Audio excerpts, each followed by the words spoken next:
प्रभारी मंत्रियों को अपने अपने प्रभार क्षेत्र में जाकर बजट संबंधी चर्चाएं और वीवी जीराम जी जो ग्रामीण विकास के लिए नई एक गारंटी देने का काम देश के यशस्वी प्रधानमंत्री जी ने किया है, उसके बारे में लोगों के बीच में जाकर विस्तृत चर्चा। देश के यशस्वी प्रधानमंत्री और भारत सरकार ने ग्रामीण लोगों को उनके आजीविका को सुदृढ़ करने के लिए अब 125 दिन के रोजगार की गारंटी देने का काम किया है। वहीं डिजिटल हाजिरी और आधारभूत संरचनाओं का विकास, इसके साथ साथ फसल के समय पर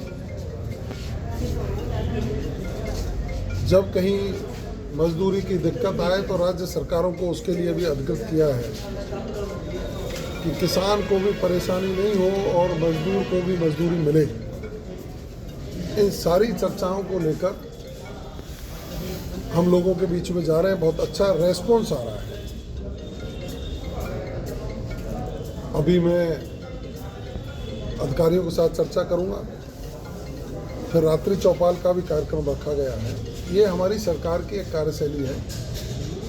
सरकार के मंत्री विधायक जनता के बीच में जाकर के उनकी दुख सुख की सुनकर समाधान करने का काम करें। सर, कांग्रेस ने आरोप लगाया है सर, मतलब दीक्षित जी ऊपर थोड़ा सा रोजगार विहीन हो रहे हैं, लोगों को रोजगार नहीं मिलेगा और राज्य सरकार को आर्थिक बोझ पड़ेगा।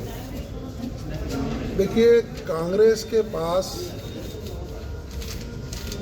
आरोप लगाने के लिए कुछ बचा नहीं और उनका दाव उल्टा पड़ता है हमेशा। अब जैसे ही श्री राम जी का नाम इस योजना में जुड़ा, जी राम जी जैसे ही जुड़ा तो उनके पेट में दर्द शुरू हो गया। पूरे देश को ये मालूम है कि कांग्रेस के लोग सनातन विरोधी हैं। कांग्रेस के लोगों को भगवान राम का नाम कहीं आ जाए तो पसंद नहीं आ रहा। अब आप बताइए, किसी योजना का मॉडिफिकेशन करके जनता को ज़्यादा सुविधाएं देने का काम किया जाए और जब उसका नामकरण हो और सौभाग्य से राम जी का नाम आ जाए तो कांग्रेस को दर्द क्यों चलता है जी? अब इसमें राज्यों की भागीदारी ज़्यादा सुनिश्चित की है, राज्यों को अधिकार भी देने का काम किया है। तो कांग्रेस जनता को गुमराह करने के लिए निकली है। वो तो रोजगार की गारंटी 125 दिन दे नहीं पाई। वो 100 दिन की कहते थे, उसको भी उन्होंने पूरा नहीं किया।